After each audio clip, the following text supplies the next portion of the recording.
In some of his strongest comments yet, President Trump says he's considering his options to serve a third term in office, a breach of the Constitution's two-term limit for presidents. I don't want to talk about it. I'm just telling you, I have had more people say, please run again. They said, we have a long way to go before we even think about that. In a phone call with NBC, Trump saying, quote, there are methods which you could do it, including possibly urging his vice president, J.D. Vance, to run and then cede power back to Trump. The president saying that's one method, but that there are others, too.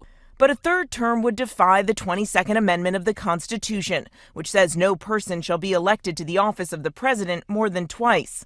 When asked to clarify, Trump doubling down, saying, I'm not joking, but then adding it is far too early to think about it. Overnight on Air Force One, Trump declining to respond when asked point blank if he's planning to leave office in 2029 and refusing to comment further on specifics.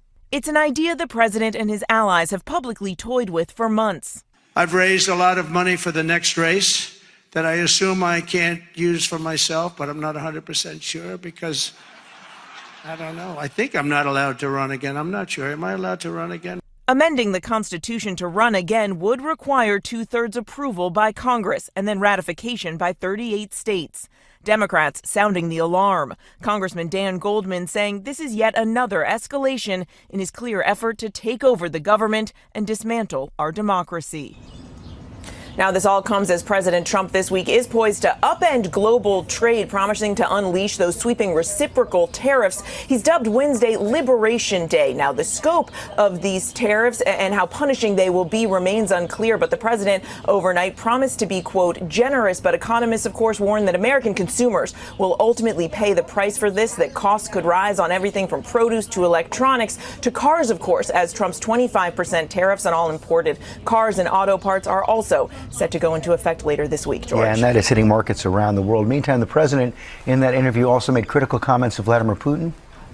He did, George, and this is a real change in tone from the president, voicing frustration with Putin. Trump saying he is, quote, very angry and, quote, pissed off that Putin has been criticizing Ukrainian President Zelensky's credibility, something, of course, Trump himself has also done. Now, going further, Trump says he will put more tariffs on Russian oil if they aren't able to reach a ceasefire deal, and he feels Putin is to blame. Those sanctions have proved to be little deterrence in the past, and President Trump does say that he and Putin are likely to speak sometime later this week, George. Bruce, thanks.